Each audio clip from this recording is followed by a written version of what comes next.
बिस्मिल्लाहिर्रहमानिर्रहीम। अस्सलाम वालेकुम रहमतुल्लाहि व बरकातुहू। इस वीडियो में हम बात करेंगे प्याज, उसका मिजाज क्या है, प्याज के फ़ायदे क्या हैं, उसके नुकसानात क्या हैं।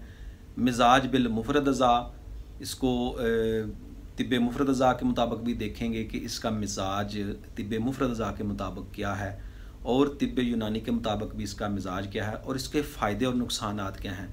कौन से मरीज़ इसको इस्तेमाल कर सकते हैं और कौन से इसको इस्तेमाल नहीं कर सकते। मज़ीद वीडियो शुरू करने से पहले मेरी आपसे गुजारिश है कि चैनल को सब्सक्राइब कर लें और साथ बेल आइकन को प्रेस कर लें ताकि मज़ीद नई आने वाली वीडियो आपको टाइम पर मिल सकें। चलिए नाज़रीन इकराम, शुरू करते हैं। प्याज का मिजाज तिब्बे मुफरद अज़ा के मुताबिक प्याज का मिजाज जो है ये उज़लाती गुद्दी है।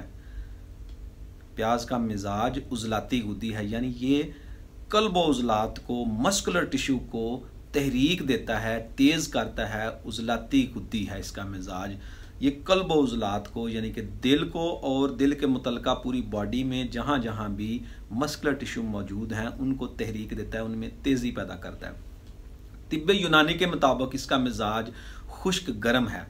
तो अब आप समझ लें कि ये किसके लिए फ़ायदेमंद है और किसके लिए नुकसानदेह है। तो ऐसे तमाम मरीज़ जिनका मिजाज पहले ही खुश्क गर्म बहुत ज़्यादा हो चुका हो या बढ़ चुका हो, या जिनका उज़लाती गुद्दी तहरीक हो, जिसमें पहले ही बहुत ज़्यादा तेज़ी हो उज़लात में, कल्ब उज़लात में, तो ऐसे लोग प्याज से दूर रहें। अब इसका ये फ़ायदा किसको है, कौन से मरीज़ जो हैं उनको ये फ़ायदेमंद है और उनको ये किस तरह फ़ायदेमंद है, किस तरह वो इसको इस्तेमाल कर सकते हैं, तो उनके लिए फ़ायदेमंद है और उनकी बीमारियों में भी उनको मुफीद है।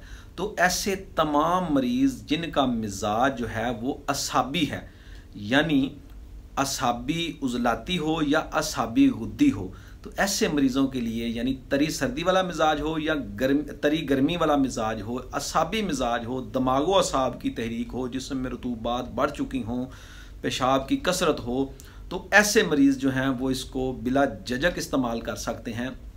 ऐसे मरीज़ों के लिए बहुत ही मुफीद चीज़ है। मर्दाना कुव्वत को ये बहुत ही अच्छा कर देता है, बढ़ा देता है, बहुत ज़्यादा कुव्वत बा को बहुत ज़्यादा बेहतर कर देता है, बहुत ही फ़ायदेमंद है। ऐसे मरीज़ जिनका मिजाज तरी वाला हो, बलगमी मिजाज हो, उनके लिए जो है प्याज बहुत ही मुफीद चीज़ है। तो इसका नुकसान जो है वो उज़लाती मरीज़ों के लिए नुकसानदेह है, क्योंकि ये उज़लात को तेज़ करता है। तो ऐसे मरीज़ जिनके जिस्म में एसिडिटी पैदा करता है, उज़लाती मरीज़ों में एसिडिटी होगी। अगर उज़लाती असाबी मरीज़ है, एसिडिटी बढ़ी हुई है, या उज़लाती गुद्दी की वजह से नींद नहीं आ रही, जिस्म में एसिडिटी बढ़ चुकी है, तो ऐसे मरीज़ इससे इज्तनाब करें। ऐसे मरीज़ जिनको नींद नहीं आती वो प्याज से बिल्कुल दूर रहें, क्योंकि ये नींद को बहुत कम कर देता है। और दौरान खून को भी ये उज़लाती ब्लड प्रेशर वाले मरीज़ यानी खुश्की वाले मरीज़ जिनके जिस्म में ब्लड प्रेशर बढ़ा हुआ हो खून के गाढ़ापन की वजह से, खुश्की की वजह से, तो वो भी इस प्याज से दूर रहें। प्याज ऐसे मरीज़ों में फ़ायदेमंद है जिनका मिजाज असाबी हो। हाँ नाज़रीन काम, अगर बंदा तंदुरुस्त है, इंसान सेहतमंद है, उसके जिस्म में कोई भी मिजाज चल रहा हो, तो वो बिला झिझक हर तरह की ग़िज़ा इस्तेमाल कर सकता है।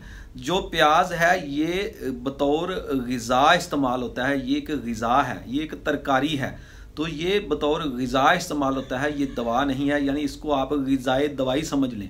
तो बहुत ही अच्छी चीज़ है। ऐसे मरीज़ जिनका मिजाज असाबी हो वो इसको किस तरह इस्तेमाल करें तो उनको फ़ायदा देगा। रात के वक्त सोते हुए प्याज बिल्कुल इस्तेमाल ना करें, दिन के वक्त इसको इस्तेमाल करें। दोपहर को आप इस्तेमाल कर सकते हैं, सुबह आप इस्तेमाल कर सकते हैं, दोपहर को आप बतौर सलाद इसको इस्तेमाल करें प्याज को, तो इंशाल्लाह आपकी कुव्वतें बहाल हो जाएंगी। उज़लात को ये मजबूत करता है।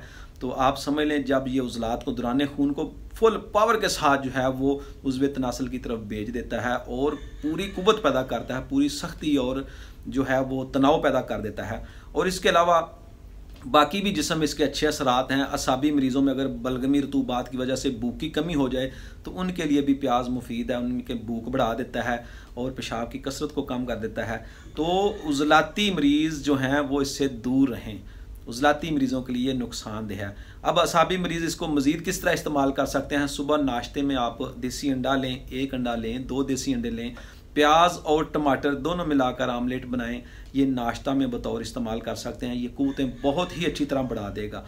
इसके अलावा नाज़रीन कराम, इसके बेशुमार फ़वाइद हैं। बैरूनी तौर पर मुख्तलिफ़ किस्म के तिलावजात जो हैं उनमें भी ये इस्तेमाल किया जाता है। मर्दाना इमराज में ख़ासकर ऐसे मरीज़ जिनमें शहवत की कमी हो असाबी तहरीक की वजह से, तो ऐसे मरीज़ों में मुख्तलिफ़ तिलाजात जो हैं उनमें बतौर तिला आयल भी इसको इस्तेमाल करवाया जाता है, जिससे बैरूनी नकाइस जो हैं वो ठीक हो जाते हैं।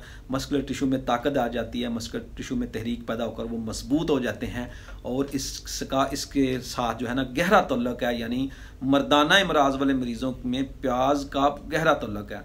नाज़रीन कराम, मेरी एंड पर आपसे गुजारिश है कि इस वीडियो को दोस्तों के साथ ज़्यादा से ज़्यादा शेयर करें, क्योंकि नेट पर और मुख्तलिफ़ आम लोगों में भी इनमें कम इल्मी कह लें या उनको इल्म नहीं है, तो वो हर तरह का जो बंदा है वो प्याज को इस्तेमाल करता है। तो प्याज एक तरकारी है, इसको बतौर दवा के अगर इस्तेमाल करना है तो फिर अपना मिजाज अच्छी तरह तशखीस कर लें कि असाबी है, रतूबत वाला है। असाबी मुराद रतूबत वाला पानी वाला मिजाज, उजलाती यानी खुश्की वाला मिजाज, गुद्दी यानी गर्मी वाला मिजाज। अगर तो असाबी मिजाज है तो वो आपके लिए बहुत ही ज़्यादा मुफीद है।